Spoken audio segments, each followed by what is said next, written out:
Mood कैसा है आपका? आप जानते हो कि आप लोग देश का मूड बनाते हो। भाइयों और बहनों, ये जो लड़ाई चल रही है, ये मामूली चुनाव नहीं है। ये आजादी के पहली बार ये दूसरे तरीके का चुनाव है, क्योंकि इस चुनाव में नरेंद्र मोदी जी और बीजेपी के सीनियर नेता संविधान पर आक्रमण कर रहे हैं। पहली बार इंडिपेंडेंट हिंदुस्तान के इतिहास में उनकी पार्टी के नेताओं ने खुलकर कहा है कि अगर हम चुनाव जीत गए तो हम इस संविधान को बदल देंगे, रद्द कर देंगे, खत्म कर देंगे, फेंक देंगे। अब इसका मतलब समझिए, लोग सोचते हैं कि यह संविधान 70-80 साल पुरानी किताब है। वो सही है, मगर इस संविधान के अंदर जो सोच है वो 70-80 साल पुरानी सोच नहीं है। वो हजारों साल पुरानी सोच है। मैं अमृतसर में हूं। अगर आप गुरु नानक जी की सोच को देखें और समझें तो आपको पता लगेगा कि इस संविधान में गुरु नानक जी की सोच है। और मैं उससे आगे जाता हूं कि इस संविधान की जो नींव है, इस संविधान की जो नींव है वो गुरु नानक जी ने रखी थी, उनकी सोच ने रखी थी। और सिर्फ गुरु नानक जी ने नहीं, ऐसे हिंदुस्तान में अलग अलग महापुरुषों ने वही सोच देश के सामने रखी थी। चाहे वो बुद्धा हो, बुद्ध भगवान हो, नारायण गुरु जी हो, बसवना जी हो, इन सब की सोच इस किताब में है। और आज बीजेपी के लोग सामने आके कह रहे हैं कि हम गुरु नानक जी की सोच पर आक्रमण करेंगे और उसको हम खत्म कर देंगे। उस सोच का रिप्रेजेंटेशन मॉडर्न हिंदुस्तान में गुरु नानक जी की सोच का यही रिप्रेजेंटेशन है। गुरु नानक जी ने कहा था कि सब लोग समान हैं, सबकी इज्जत होनी चाहिए, सबका आदर होना चाहिए, सबके साथ मोहब्बत होनी चाहिए। यह कॉन्स्टिट्यूशन भी वही कहता है।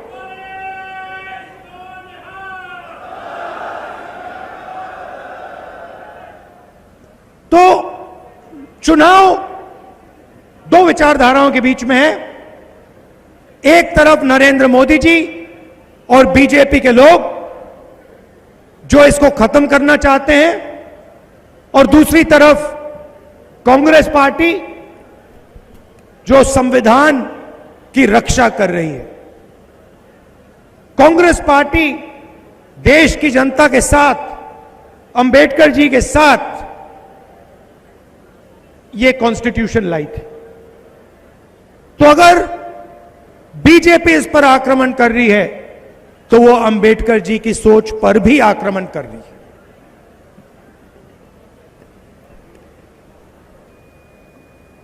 भाइयों और बहनों, आप देश में किसानों की हालत जानते हो, और आप यह भी जानते हो कि पिछले 10 सालों में नरेंद्र मोदी जी ने हिंदुस्तान के किसानों के लिए, पंजाब के किसानों के लिए इतना सा भी नहीं किया। उल्टा आप पर आक्रमण किया।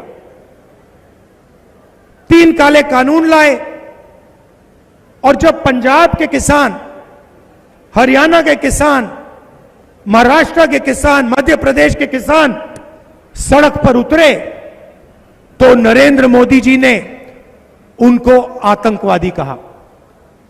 यह बात हम कभी नहीं भूल सकते हैं। 16 लाख करोड़ रुपए उन्होंने 22 लोगों का कर्जा माफ किया, मगर पंजाब के किसान का, बाकी प्रदेशों के किसानों का 1 रुपया उन्होंने कर्जा माफ नहीं किया है। और खुलकर कहते हैं कि मैं किसानों का कर्जा माफ नहीं करूंगा क्योंकि इससे किसानों की आदत बिगड़ती है।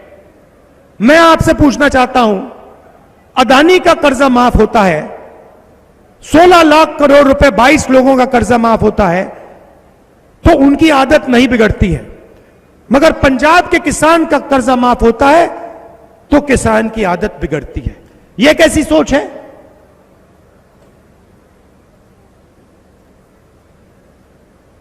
कन्याकुमारी से कश्मीर तक मैं पैदल चला, पंजाब से निकला और हजारों किसानों से मैंने बात की,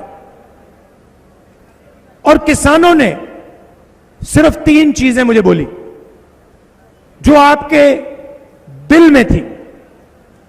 सबसे पहले आपने कहा कि देखिए राहुल जी, हमें बात समझ नहीं आती है, हमने क्या गलती की है। उनका कर्जा माफ हो जाता है, अदानी अंबानी के लिए कानून बनते हैं, मगर हमारा कर्जा कभी माफ नहीं होता। यह आपने पहली बात बोली। दूसरी बात आपने बोली कि राहुल जी, हम मार्केट में जाते हैं, अलग अलग प्रोडक्ट्स खरीदते हैं, शर्ट खरीदते हैं, पैंट खरीदते हैं, मोबाइल फोन खरीदते हैं, सब प्रोडक्ट्स के लिए सही दाम मिलता है, दाम लिखा होता है, मगर जब हम अपना अनाज बेचते हैं, शुगर केन बेचते हैं, आलू बेचते हैं, तो हमें सही दाम नहीं मिलता। और तीसरी बात आपने कही कि नरेंद्र मोदी जी बीमा योजना लाए हैं, इस योजना से 16 कंपनियों को फायदा होता है, हमारा नुकसान होता है, आंधी आती है, तूफान आता है, कंपनीज को हम फोन लगाते हैं, ईमेल भेजते हैं, कंपनी जवाब देती है कि हम आपको बीमा का पैसा नहीं दे सकते। ये 3 चीजें पंजाब के किसानों ने, बाकी देश के किसानों ने मुझे कही। तो इन 3 सवालों को मैं आज आपको जवाब देना चाहता हूं। पहला काम, जैसे यूपीए सरकार ने किसानों का कर्जा माफ किया था, वैसे ही कांग्रेस पार्टी पंजाब के किसानों का, बाकी देश के किसानों का कर्जा माफ करने जा रही है। दूसरी बात, यह सिर्फ एक बार नहीं होगा। हम सरकार में एक ग्रुप बनाएंगे जो किसानों की फाइनेंशियल सिचुएशन को स्टडी करेगा, और जब भी हिंदुस्तान के किसानों को कर्जा माफी की जरूरत होगी, इंडिया गठबंधन की सरकार किसानों का कर्जा माफ करेगी। एक बार नहीं, अनेक बार हम यह काम करने के लिए तैयार हैं। दूसरी बात, नरेंद्र मोदी जी ने साफ कहा कि कानूनी एमएसपी हम नहीं देंगे।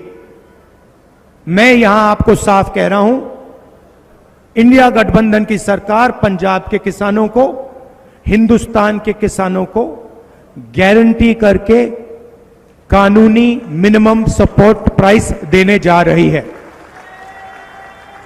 और तीसरा काम, जो आपने बीमा की बात बोली, नरेंद्र मोदी जी का जो बीमा का प्रोग्राम है वो 16 कंपनियों की मदद करता है। इस प्रोग्राम को हम रिस्ट्रक्चर करेंगे, किसान फ्रेंडली बीमा योजना बनेगी, और 30 दिन के अंदर हिंदुस्तान के सब किसानों का पैसा उनके खाते में चला जाएगा, उससे ज्यादा डिले नहीं होगा। ये थी बात किसानों की। अब भाइयों और बहनों, नरेंद्र मोदी जी ने अरबपतियों का काम किया। आपने देखा होगा, पता नहीं देखा नहीं देखा, उनके आजकल बड़े इंटरव्यूज चल रहे हैं, देखा आपने? देखा? उनके इंटरव्यूज चल रहे हैं, मीडिया के 4 चमचे बैठा देते हैं, उनसे सवाल पूछते हैं, नरेंद्र मोदी जी जवाब देते हैं। सवाल कैसे होते हैं? नरेंद्र मोदी जी, आप आम कैसे खाते हो? काट के खाते हो या चूस के खाते हो? ऐसे सवाल चल रहे हैं। तो उन इंटरव्यू में एक चमचे ने उनसे पूछा, मोदी जी, हिंदुस्तान में अमीर लोग अमीर होते जा रहे हैं और गरीब लोग गरीब होते जा रहे हैं, इसके बारे में आप क्या सोचते हो? नरेंद्र मोदी जी का जवाब आता है, सोचते हैं पहले, वो थोड़ी देर सोचते हैं, ऐसे सोचते हैं,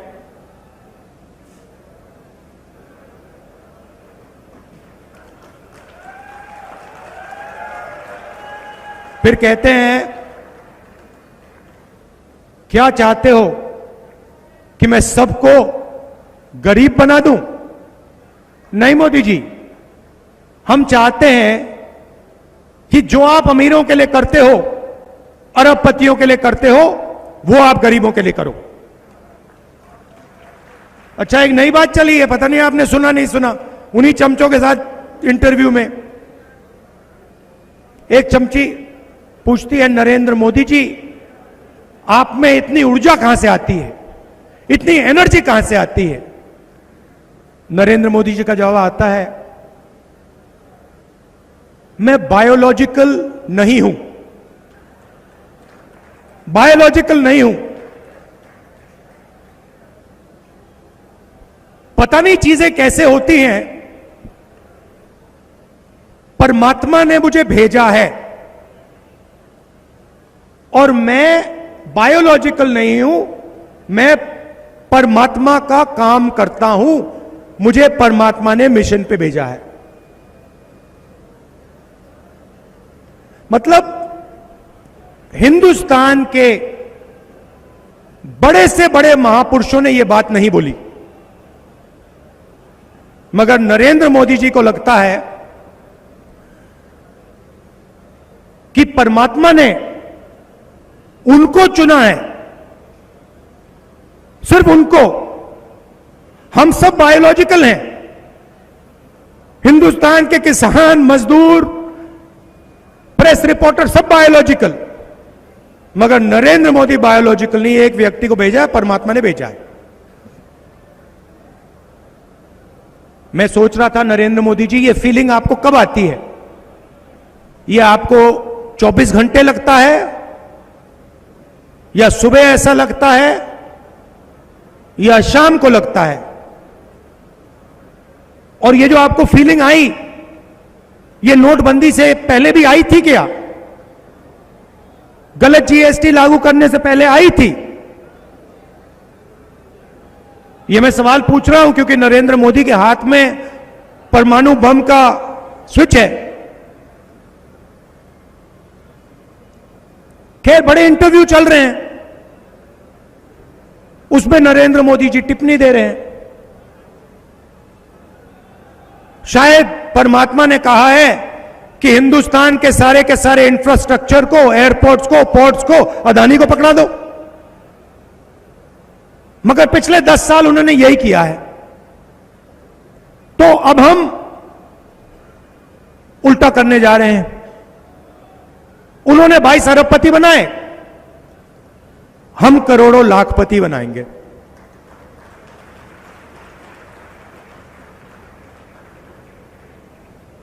कैसे बनाएंगे? महालक्ष्मी योजना, हिंदुस्तान के सब गरीब लोगों की लिस्ट बनेगी, हर गरीब परिवार की लिस्ट बनेगी, पंजाब में, हरियाणा में, बाकी प्रदेशों में, और हर परिवार में से, हर गरीब परिवार में से एक महिला का नाम चुना जाएगा। करोड़ों महिलाओं के नाम आएंगे। 4 जून को इंडिया गठबंधन की सरकार चुनी जाएगी और हम काम शुरू कर देंगे।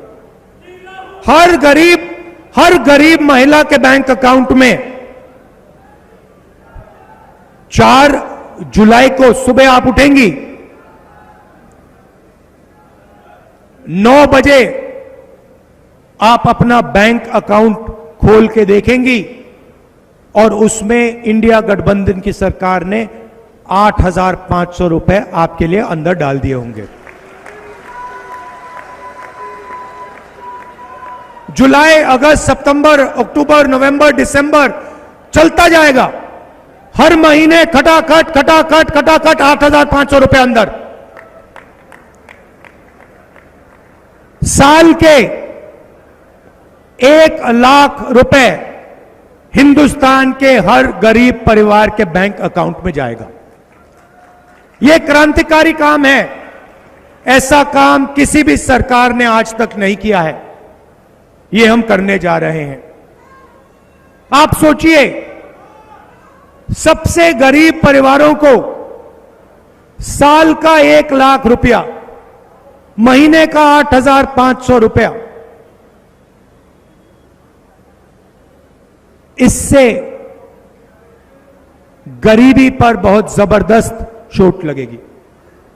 लिस्ट में किसानों के परिवार होंगे, मजदूरों के परिवार होंगे, बेरोजगार युवा होंगे और सीधा हम उनके बैंक अकाउंट में पैसे का इंजेक्शन डाल रहे हैं। इसके पीछे सोच है भाइयों और बहनों, इसके पीछे सोच है।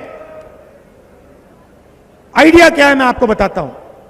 नरेंद्र मोदी जी ने 22 लोगों को लाखों करोड़ रुपए दिए, अंबानी अदानी जैसे लोगों को। उन्होंने उस पैसे को लंदन में खर्च किया, दुबई में खर्च किया, हिंदुस्तान के बाहर खर्च किया, जमीन खरीदी, होटल खरीदे। जब आपके पास पैसा आएगा, आप इसको लंदन में नहीं खर्च करोगे, आप इसको पंजाब में खर्च करोगे, गांव में खर्च करोगे, शहरों में खर्च करोगे, शर्ट खरीदोगे, पैंट खरीदोगे, जूते खरीदोगे, मोबाइल फोन, मोटरसाइकिल, ये चीजें आप खरीदोगे। और जैसे ही आपने इस पैसे से ये चीजें खरीदनी शुरू की, वैसे ही हिंदुस्तान की फैक्ट्रियां, अमृतसर की बंद फैक्ट्रियां एक बार फिर शुरू हो जाएंगी और हिंदुस्तान के बेरोजगार युवाओं को उन्हीं फैक्ट्री में पैसा मिलेगा। तो एक प्रकार से हम हिंदुस्तान की इकोनॉमी को जंप स्टार्ट करने की कोशिश कर रहे हैं। जैसे मोटरसाइकिल में आप पेट्रोल डालते हो और फिर चाबी घुमाते हो, वैसे ही हम आपके जेब में पैसा डाल रहे हैं, आपके बैंक अकाउंट में पैसा डाल रहे हैं और उस पैसे से हिंदुस्तान की अर्थव्यवस्था जंप स्टार्ट होगी, स्टार्ट हो जाएगी। किसानों को हम कर्जा माफ कर रहे हैं, गरीबों के बैंक अकाउंट में 1 लाख रुपया डाल रहे हैं। आज मजदूरों को मनरेगा के लिए 250 रुपए मिलता है। इंडिया सरकार मजदूरों को मनरेगा के लिए 400 रुपए देने जा रही है। आशा और आंगनवाड़ी की जो महिलाएं हैं, आपकी जो भी आज आमदनी है, 4 जून के बाद हम उसको दुगना कर देंगे, डबल कर देंगे। अब आई बात बेरोजगार युवाओं की।